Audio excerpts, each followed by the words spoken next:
ತಮ್ಮ ಸಾಧನೆ, ತ್ಯಾಗ, ಪರಿಶ್ರಮದ ಮೂಲಕ ಇವತ್ತು ನಮ್ಮೆಲ್ಲರಿಗೂ ಮಾದರಿಯಾಗಿ ನಿಂತಿರುವಂತಹ ನಮ್ಮ ನಾರಿ ನಾರಾಯಣಿಯರಿಗೆ ಪ್ರಶಸ್ತಿ ನೀಡಿ ಗೌರವಿಸುವಂತಹ ಸಂದರ್ಭ. ಮೊದಲನೇದಾಗಿ ನಾನು ಬರಮಾಡಿಕೊಳ್ಳಿಕ್ಕೆ ಇಚ್ಛೆ ಪಡ್ತೀನಿ. ಈಕೆಯದ್ದು ಅಪರೂಪದಲ್ಲಿ ಅಪರೂಪದ ಸಾಧನೆ.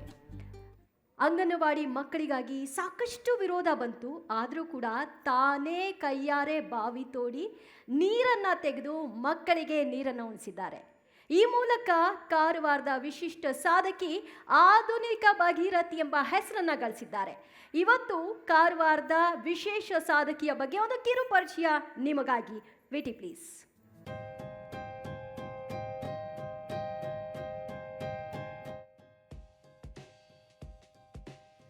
ಅತ್ಯಂತ ಕಡು ಬಡತನದ ಕುಟುಂಬದಿಂದ ಬಂದವರು ಗೌರಿ. ಅಂಗನವಾಡಿ ಮಕ್ಕಳು, ಊರಿನವರು ಕುಡಿಯುವ ನೀರಿಗೆ ಪರದಾಡೋದನ್ನ ನೋಡಲು ಆಗದೆ ತಾವೇ ಬಾವಿ ತೋಡುವ ನಿರ್ಧಾರ ಮಾಡಿದ್ರು.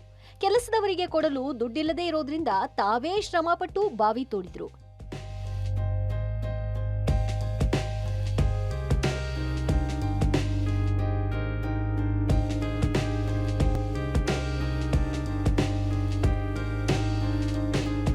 ಆದರೆ ಜಿಲ್ಲಾಡಳಿತ ವಿನಾಕಾರಣ ಇದಕ್ಕೆ ವಿರೋಧ ವ್ಯಕ್ತಪಡಿಸಿದಾಗ ಮಾಧ್ಯಮದ ಸಹಾಯದೊಂದಿಗೆ ಹೋರಾಟಕ್ಕಿಳಿದ್ರು.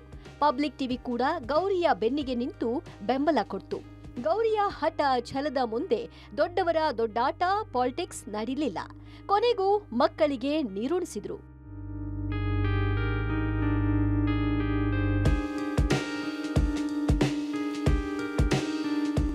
ಕುಂಭಮೇಳಕ್ಕೆ ಹೋಗಲು ಹಣವಿಲ್ಲದ ಗೌರಿ ಈಗ ಮತ್ತೆ ಮಹಾಕುಂಭಮೇಳದ ನೆನಪಿನಲ್ಲಿ 2 ತಿಂಗಳು ಶ್ರಮಪಟ್ಟು 40 ಅಡಿ ಬಾವಿ ತೋಡಿ ಮಗದೊಂದು ಸಾಧನೆ ಮಾಡಿದ್ದಾರೆ.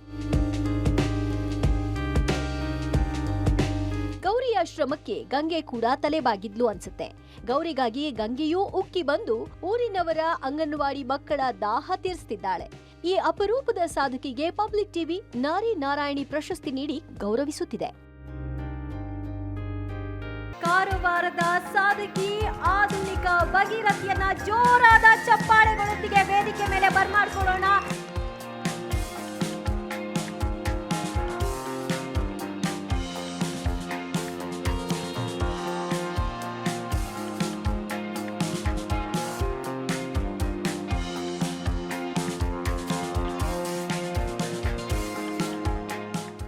ಒಂದು ಇದೇನು ಗ್ರಿಟ್ ಆ್ಯಂಡ್ ಡಿಟರ್ಮಿನೇಷನ್ ಅನ್ನೋದಿದ್ದರೆ ಹೇಗೆ ಸಾಧನೆಗಳಾಗತ್ವೆ ಅನ್ನೋಕ್ಕೆ ಇದೊಂದು ಅದ್ಭುತವಾದ ಸಾಕ್ಷಿ. ಇದು ಈಕೆ ತೋಡಿದ್ದು ನನಗೆ ದೊಡ್ಡದಾಗಿರಲಿಲ್ಲ ಅಲ್ಲಿ. ಯಾಕಂದರೆ ನಮ್ಮ ಕಡೆಯಲ್ಲೆಲ್ಲ ಹೆಣ್ಮಕ್ಳು ತೋಡ್ತಾರೆ, ಬಾವಿ ತೋಡಕ್ಕೆ ಹೋಗ್ತಾರೆ ನಮ್ಮ ಕಡೆ ಎಲ್ಲ ಹೆಣ್ಮಕ್ಳು.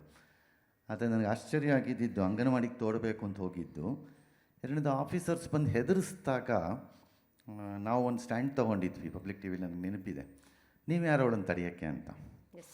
ಹಾಗಾಗಿ ಅದನ್ನು ತಡ್ಕೊಂಡು ತೋಡಿದ್ದು ಭಾಳ ಆಶ್ಚರ್ಯ ಆಯಿತು ನನಗೆ. ಈಗಿನ ಕಾಲದಲ್ಲಿ ಭಾಳ ಜನ ಗಂಡಸರು ಹೆಂಗಸ್ರಿಗೆ ನೀರು ಕುಡಿಸ್ತಾರೆ ಅಂತಾರೆ, ಆದರೆ ಇಲ್ಲಿ ಒಂದು ಹೆಂಗಸು ಮಕ್ಕಳಿಗೆ ನೀರು ಕುಡಿಸಿದ್ದಾಳೆ.